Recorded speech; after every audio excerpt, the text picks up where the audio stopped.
You wake up and already feel behind. The notifications are stacking. The emails are endless. The news is catastrophic. Your brain is exhausted before breakfast even starts. This is not laziness. This is not weakness. This is your older mind colliding with a world it was never designed to handle. And today we are diving deep into why modern life feels so unbearably overwhelming, especially as you age. Because the problem is not you.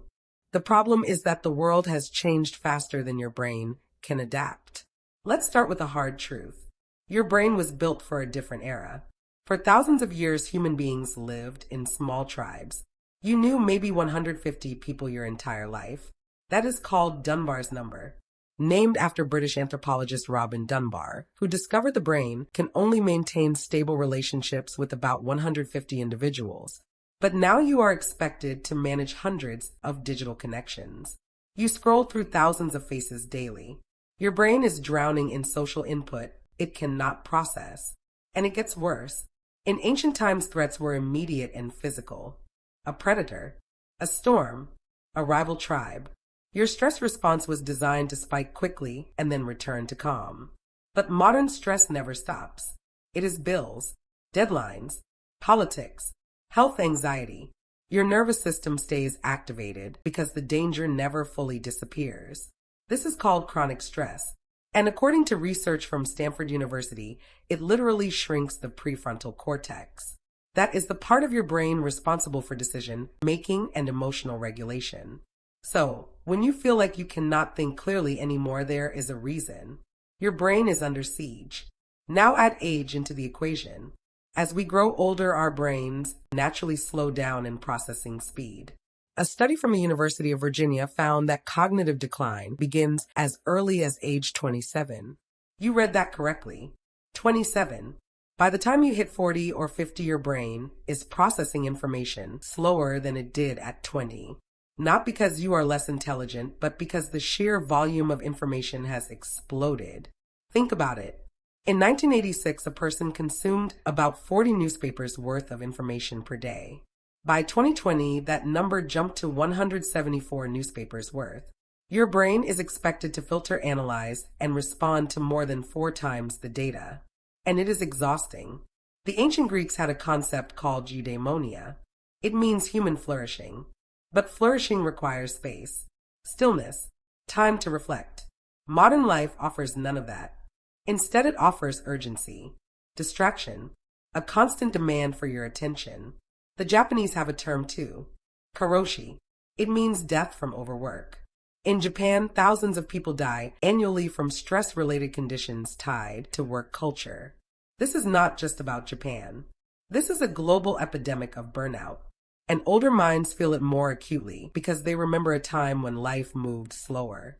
You remember when Sundays were rest days, when you were not expected to answer emails at midnight, when boredom was normal and not a problem to fix with a screen. But now stillness feels uncomfortable. Silence feels wrong. And your mind has been conditioned to crave stimulation.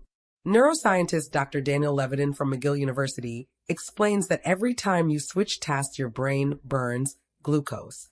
The more you multitask, the faster you drain your mental energy. And modern life is built on multitasking. Texting while walking, listening to podcasts while cooking, scrolling while watching TV. Your brain never rests. It never consolidates memory. It never gets the downtime it desperately needs. This is why you forget things more often now.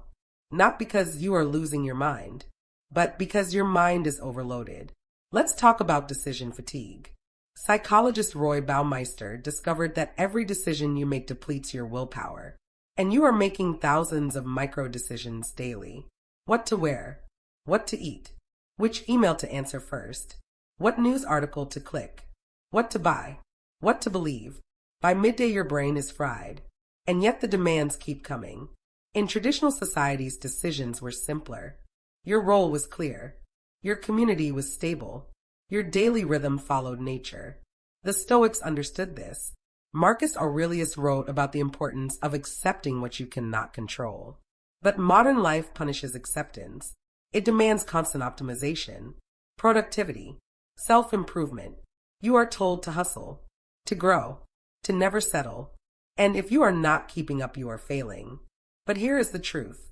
You are not failing. You are human. And humans were never meant to live like this. A study from Harvard Medical School found that chronic overstimulation leads to something called cognitive overload. Your brain literally cannot process everything.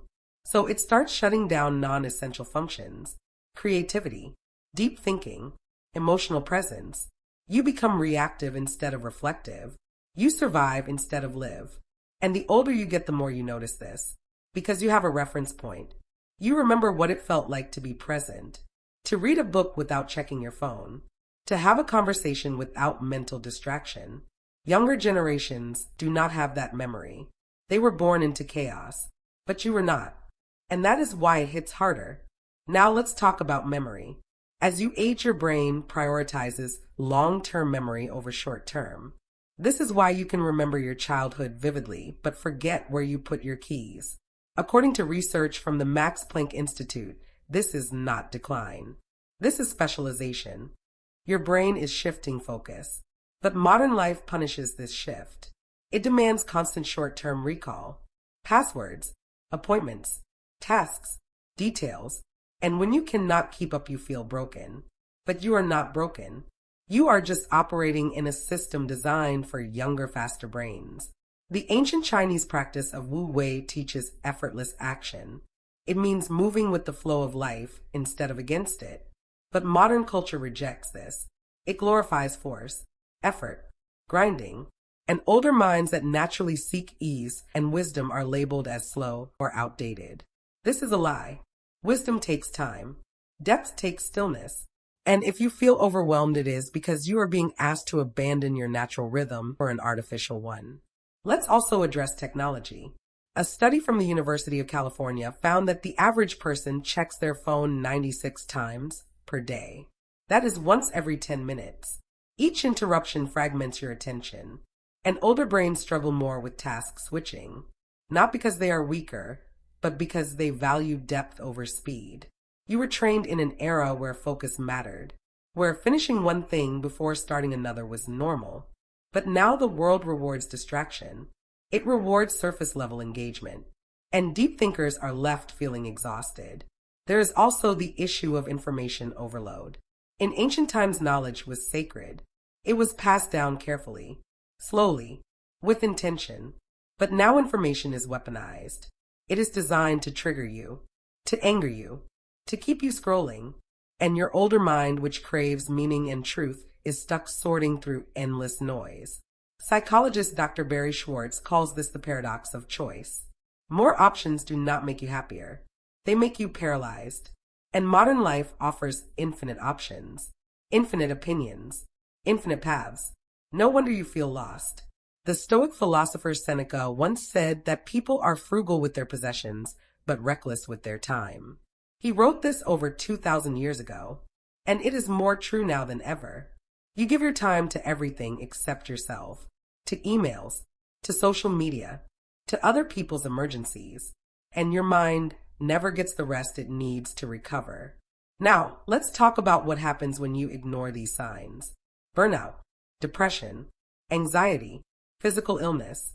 A study from the American Psychological Association found that chronic stress accelerates cellular aging. It literally makes you age faster. Your telomeres shorten. Your immune system weakens. Your brain fog worsens. This is not inevitable. This is preventable. But only if you start treating your mind with the respect it deserves. So what do? First, you stop blaming yourself. You're not too old. You're not too slow. You are not broken. You are simply living in a world that is incompatible with human biology. Second, you create boundaries. Real ones. Turn off notifications. Limit screen time. Say no to things that drain you. Protect your attention like it is sacred, because it is. Third, you reconnect with slowness. Read physical books. Take walks without headphones. Sit in silence. Let your brain rest. The ancient practice of Sabbath existed for a reason. 1 day of rest per week is not optional. It is essential. Fourth, you simplify. Reduce decisions. Automate what you can. Stop trying to optimize everything. Let some things be good enough. Your brain will thank you. Fifth, you seek meaning over productivity. Ask yourself what actually matters, not what society says should matter. What brings you peace? What fills you with purpose? And spend more time there. The Japanese concept of ikigai teaches this. It means reason for being. And it is not found in busyness. It is found in alignment. Finally, you honor your age. You are not supposed to have the energy of a 20-year-old. You are supposed to have the wisdom of someone who has lived. And that wisdom tells you that this pace is unsustainable. Listen to it. Modern life will not slow down for you, but you can slow down for yourself. You can choose presence over productivity, depth over distraction, peace over performance. This is not giving up. This is waking up. Because the truth is this. You are not overwhelmed because you are weak. You are overwhelmed because you are human. And the system you are living in was not built for humans. It was built for machines. But you are not a machine. You are a living, breathing, thinking, feeling being. And you deserve a life that honors that. So if modern life feels too much, it is because it is too much. And the answer is not to push harder. The answer is to step back, to reclaim your time, to protect your mind, to remember that you are enough exactly as you are. You do not need to keep up. You need to keep going, at your own pace, in your own way. And maybe for the first time in years, you will finally feel like yourself again.